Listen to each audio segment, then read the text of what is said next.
नमस्कार मित्रांनो. नुकताच एक सिनेमा रिलीज झाला ज्याचं नाव आहे रोई रोई बिनाले.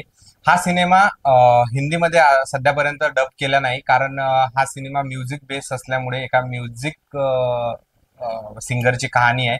पण सिनेमा खूप छान आहे. तुम्ही जर हा सब टायटल मध्ये जर बघितला तरी तुम्हाला हा सिनेमा आवडेल. आणि इमोशन्स याच्यामध्ये अशा व्यक्तीचे आहे की ज्याला तुम्ही सगळ्यांनी ऐकलंय, लहानपणी सुद्धा ऐकलंय. राज मूवी मधले जे सॉन्ग आहेत त्यातले काही सॉन्ग त्यांनी ते गायलेले आहेत.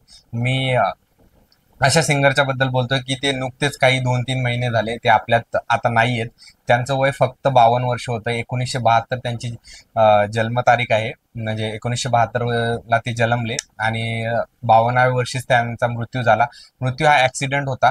पण त्याच्या आधी त्यांनी एक सिनेमा केलेला ज्याचं नाव आहे रुई रुई बिनाले. हा सिनेमा हिंदीमध्ये डब नाही करतील, कारण याच्यामध्ये जे सॉन्ग, जो फील आहे तो त्यांना ट्रिब्यूट म्हणून तसाच राहू राहू शकतो. तर हा सिनेमा तुम्ही सब टायटल मध्ये बघा. एका अशा सिंगरची कहाणी आहे जो की आपल्यामध्ये आता नाहीये.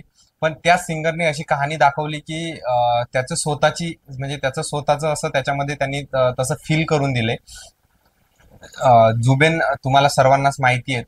तर हा त्यांचाच सिनेमा आहे. जुबेन गिर यांचं असं नाव आहे. हे आसामचे सिंगर.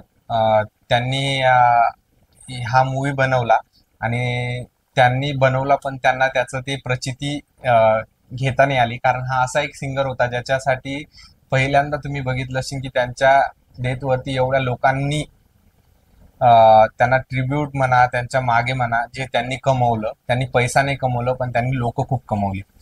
तर या सिनेमाची स्टोरी खूप काही अशीच आहे की हा सिनेमामध्ये एक मुलगा असतो ज्याचे डोळे नसतात, पण तो त्याच्या सिंगिंगच्या माध्यमातून तो सगळं जग बघू शकतो. समुद्राच्या जवळच या सिनेमाचं शूटिंग झालंय आणि जुबेन गिर यांची डेथ सुद्धा पाण्यामध्येच झाली, सिंगापूरला. तर या सिनेमामध्ये काही अशा गोष्टी तुम्ही फील करू शकता.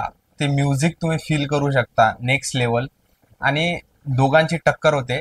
एक म्हणजे दोन सिंगर असतात जे की एका छत खाली राहू शकत नाही, एका बँड मध्ये राहू शकत नाही. ही अशीच कहाणी पुढे पुढे जाते.